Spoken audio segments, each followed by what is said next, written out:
What's good, everybody? Today I'm going to be showing you how to get professional automotive refinishing results on a budget. What I got here is a 1976 Le Mans that I painted some parts for using lacquer black, duplicolor, which you can get pretty much anywhere. And yeah, I hope you like the video. Don't forget to subscribe, like, or leave a comment, or unlike if you're one of those. But I hope you like the video. So here it goes.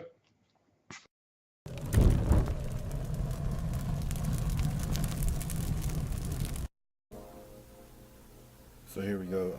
So first of all, what I'm doing here is taking off some clips and some other stuff that was left on from the initial disassembly. I'm using like a pocket screwdriver. These are just like J nuts. They clip onto the outer edge and bolt onto your outer fender, the inner to the outer. There, I'm just showing you how they have like a little spring-loaded clip thing that locks in place. So now what I'm doing here is kind of just going over this originally had undercoating on it, but was kind of flaking off. So here I'm just going over it with some 80, blowing it off, getting all the loose the stuff that's chippy. So now what I'm doing here is there were some other areas where this thing was bolted up to the fender that needed like feather edging. So feather edging is when you like take the edge of the paint where it meets the next surface and basically leveling it all out or smoothing it all out. So here it's to the metal, and if you notice the way I'm holding the DA, I'm actually on the outer edge, like basically pulling the paint back. And what I'm doing with my hand is I'm going over and I'm feeling for any inconsistencies in the surface there. Same thing on this. I got 180 on the DA and just feathering that all back so I can put some primer on it. These things were pretty rough. They had like a really bad paint job on them. So I'm kind of going over some areas here that were that had a lot of fish eyes. Fish eyes are like when you have a contaminated paint job. So you see like really bad little divots in the paint where it like didn't want to lay down right, I guess you could say, or like it was a contaminated surface and they tried to paint over it. So basically it's contamination in the paint. So I think I'm almost done here with the 180. I'm just blowing it all off.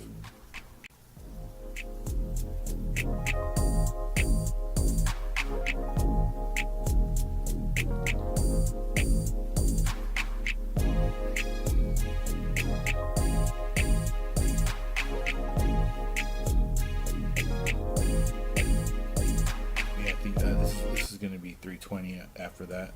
So I 320 around the areas I'm going to prime. Well, in this case, on these, I 320 the whole thing because I'm going to use some single stage black on this stuff. So I kind of just 320 the whole fender.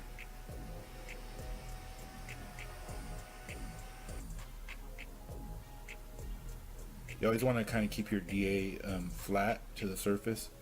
And I'm kind of just making, everything's kind of about a pattern when you do these, when you are sanding these parts and even the outside stuff, everything's kind of just about like following the pattern. So I'm kind of just following the body line, running the sander in the groove. Like I said before, you gotta get in the groove or whatever.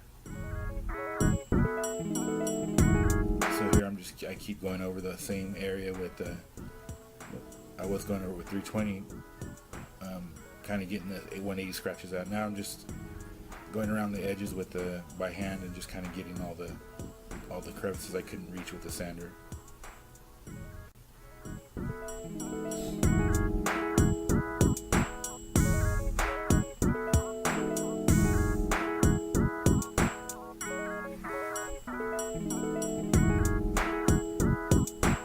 So I pretty much give the whole thing a once over, making sure there's no shiny spots left. That way when you go to prime this thing, there's no chance of it, anywhere it's not sanded, there's more of a chance of it basically flaking off later on or not sticking. So I'm going around the whole thing. So now I have a tack cloth which is basically like a cheesecloth with like some sort of a sticky, I think it's like beeswax or something like that that's on these, but it's paint safe. So just try not to press too hard when you're wiping down the panel. So with these, I'm not too concerned. I mean, I am concerned about the finish. I want them to be nice, but they're on the inside of the car. So in cases like this where it's just like some bare metal, I went over the whole thing with 320, and then I'm using some spray can lacquer primer. It's a good primer, but it's not for, I mean, it's just for small touch-ups. It's not for doing like stuff on the outside. I wouldn't use this stuff on the outside of the car. I'm just trying to fill some scratches and then cover that metal that's showing.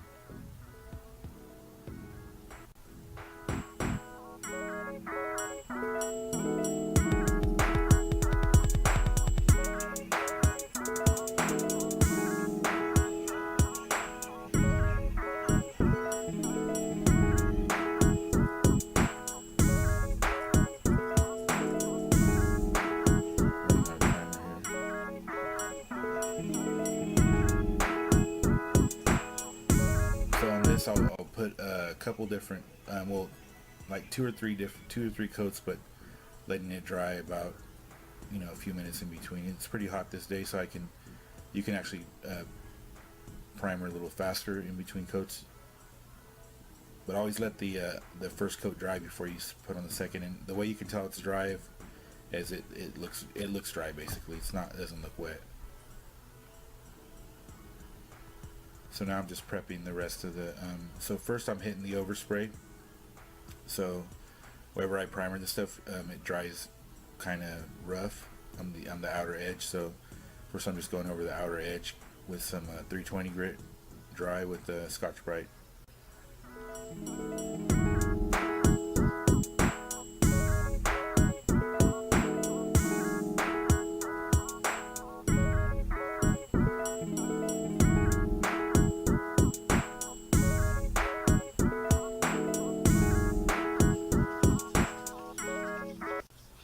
Some more compressed air, blowing all the rest of the sanding residue dust off.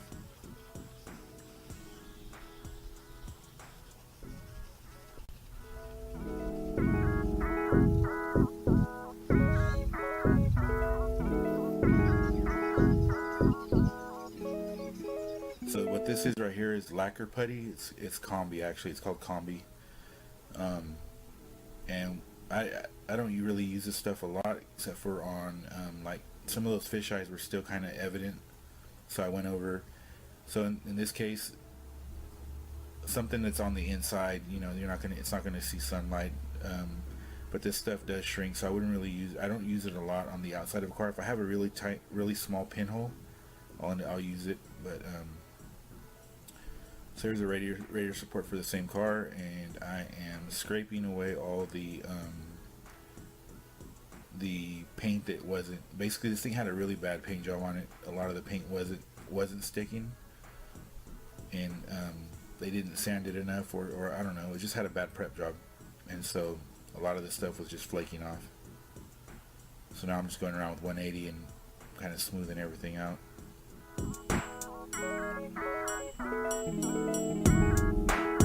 Yeah, I mean, some of this stuff, it kind of sucks because you just gotta basically use elbow grease and sand by hand. I mean, you really can't fit the sander. I got a smaller sander I'm going to be using here in a bit, you'll see. But you basically, you have to just basically sand it by hand. There's the smaller sander. This stuff's all 180. I'm going to end up, this thing was so rough that I ended up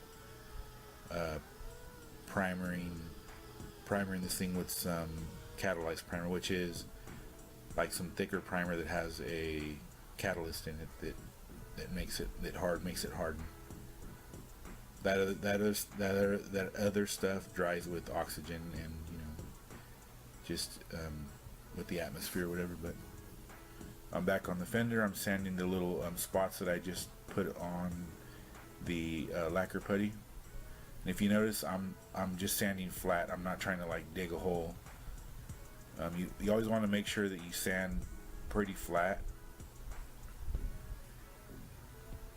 I have a Scotch-Brite kind of Velcro to a piece of 320 grit sandpaper here. Here, this thing was kind of coming apart, like it had been in a light accident or something. There actually was some dents on the radiator support that showed like it had been in a small collision or something, but it wasn't bad enough to replace it. So what had happened here is the actual spot welds had popped off or came off on that spot.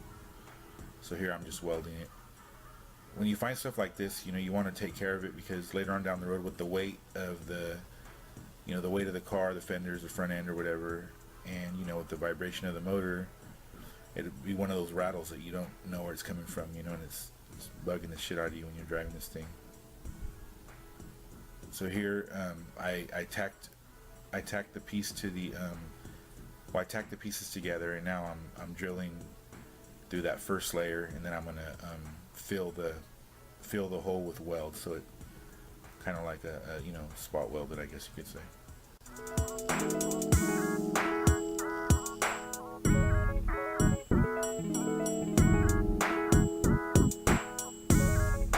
For the welder, I'm using the gas welder, MIG welder, I guess. Here I'm just dressing up the welds with a carbide bit. I'm just kind of cleaning them up real quick. They came out pretty good, so I'm just kind of cleaning those up.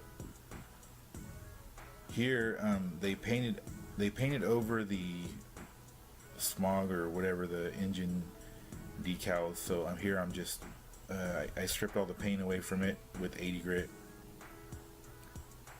and now I'm heating it up with the heat gun, and I'm gonna take a razor blade and just kind of lift the edge and try to peel this thing back.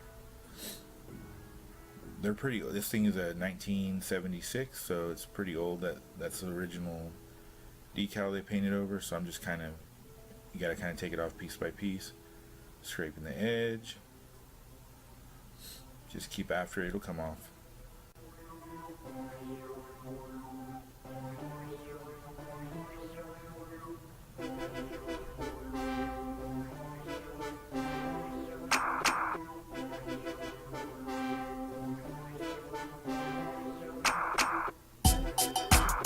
Piece, just keep without burning your hand like I just did there. If you're lucky, you can catch an edge and just keep pulling it up, but usually you gotta keep scraping. So here I'm just I got some lacquer thinner in the squeeze bottle, and I'm basically just scraping that stuff, the adhesive all the way. Instead of trying to like get a rag or a towel and wipe this stuff away and make a huge mess, I just kind of scrape whatever I can. Scrape it away, and then I'll take a towel and wipe it with some more thinner. So now it left kind of a edge. So now I'm just basically I was feather edging that all together, all in smooth, blending it all together. So here I got some zinc primer, getting all the bare metal areas. Let that dry. I actually sanded this, and then put this Catalyzed Primer. It's pink because I mixed red and gray together. So kind of an odd color for a primer, but yeah, it's.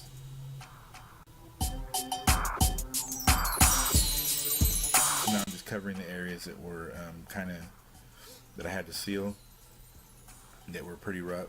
They were kind of inconsistent. They were rough. So now I'm just giving the whole thing this is just the top where you can mainly see. I left the other stuff just all. So here we are wet sanding this with 600 by hand 600 grit sandpaper, getting it ready for paint. Getting all the crevices. I actually guide coated this with some black spray can paint, like some lacquer paint.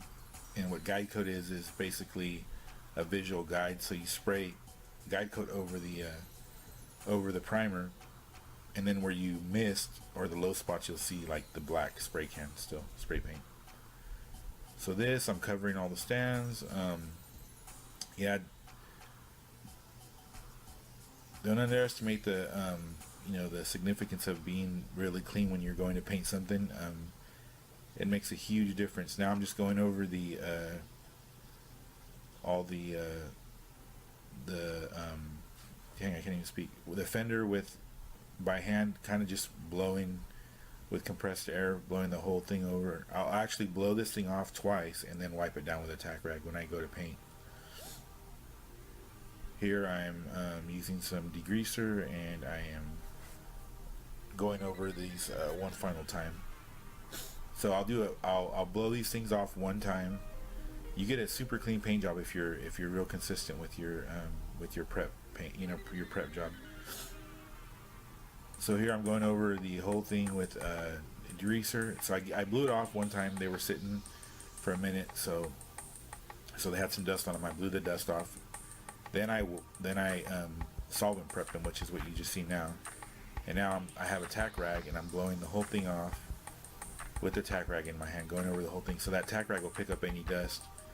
So I'm blowing all the crevices and blowing up anything that's gonna when you start to paint, the compressed air from the paint gun will actually blow dust. So then I wipe the whole thing. After I tacked them off with the air, I actually wiped them down one more time. So here I'm just doing this is actually I'm gonna drop in the title. This is actually Duplicolor from AutoZone, which I just wanted to try. It's basically just lacquer.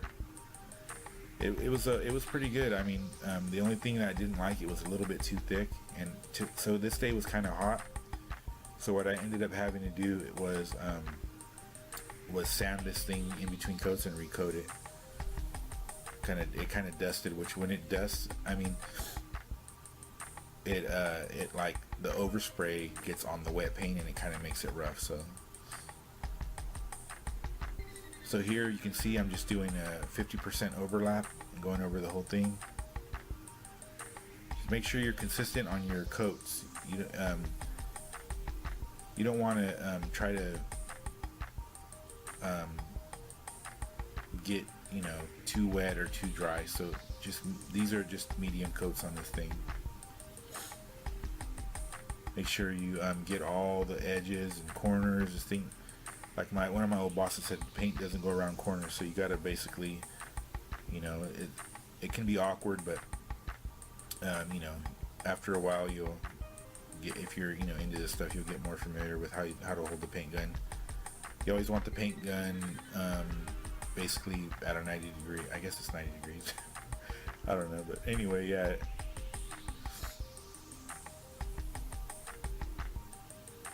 So here I sanded the fenders down with 600 in between coats. So I put a coat on, and then I went to go paint the radiator support, and it kind of dusted the overspray onto these fenders while they were kind of wet, so it kind of left them rough. So never be afraid to stop in between. Like, don't go and like put clear on something and waste all your material and your time.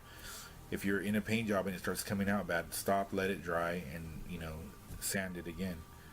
Or sand it smooth again and then start over. So here, this is the second coat. I actually like the way these came out. They came out really smooth. After everything dried, they came out really, really nice. So that stuff is okay, but my only complaint with that Duplicolor from AutoZone, the lacquer stuff basically, was that it was a little thick and dried really fast. And that's just lacquer.